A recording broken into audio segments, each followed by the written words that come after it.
दोस्तों नमस्कार। पिछले कुछ वर्षों में आईटीआरयू यानी अपडेटेड रिटर्न भारत सरकार के लिए इनकम टैक्स कलेक्शन का एक महत्वपूर्ण जरिया बनकर के उभरी है या सहायक सिद्ध हुई।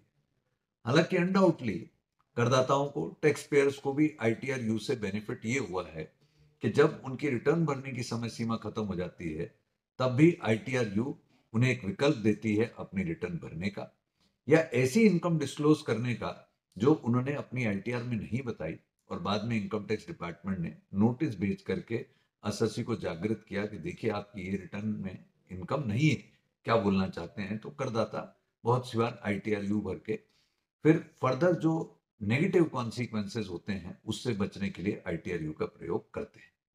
अब एक जो एनोमली, जो एक प्रॉब्लम आईटीआरयू के प्रोसेसिंग में लगातार पिछले कुछ माह से मैं देख रहा हूं, नोट कर रहा हूं, मेरे प्रोफेशनल ब्रदर्स सिस्टर्स भी नोट कर रहे हैं कि सपोज मैंने किसी करदाता के लिए असेसमेंट ईयर 23-24 की आईटीआरयू फरवरी 2025 में भरी।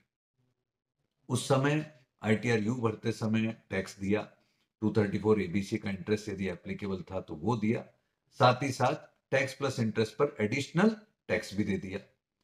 और मैं बार बार बोलता आया हूं पहले भी कि मैं इस एडिशनल टैक्स के कॉन्सेप्ट के विरुद्ध हूं, लेकिन भारत सरकार ने ये एक विंडो दे रखी है कि आपको इसी तरीके से चलना है तो आप आईटीआरयू भर सकते हैं। चलिए खैर, प्रॉब्लम क्या है। मैंने फरवरी 2025 में असेसमेंट ईयर 23-24 के लिए किसी व्यक्ति की आईटीआरयू भरी। उस समय सपोज मैंने उस व्यक्ति से 1 लाख रुपए का टैक्स पे कराया, 12,000 रुपए का ब्याज पे कराया और 1,12,000 रुपए के ऊपर फर्दर सपोज 25% या 50% का एडिशनल टैक्स भी पे करा दिया। अब डिपार्टमेंट ने, सीपीसी ने उस रिटर्न को प्रोसेस किया नवंबर 2025 में, यानी लगभग 9 महीने बाद। और इस 9 महीने बाद प्रोसेस करते समय इनकम टैक्स डिपार्टमेंट ने उस व्यक्ति पर एडिशनल डिमांड निकाल दी बिकॉज ऑफ सेक्शन 234 बी। क्योंकि इनकम टैक्स डिपार्टमेंट ने, सीपीसी ने जो कैलकुलेशन किया इंटरेस्ट, वो फरवरी 2025 तक नहीं कैलकुलेट करके नवंबर 2025 तक इंटरेस्ट कैलकुलेट कर दिया। और अल्टीमेटली इसकी वजह से एडिशनल टैक्स पेबल भी बढ़ गया। अब एसएससी हमारे जैसे प्रोफेशनल को अप्रोच करता है, भाई साहब आपने तो फुल एंड फाइनल पे करा दिया था, अभी और कहां से आ गया। ये डिमांड निश्चित रूप से इनवैलिड है। एसएससी को ये डिमांड पे करने की आवश्यकता नहीं है, क्योंकि सीपीसी ये डिमांड गलत बना रही है।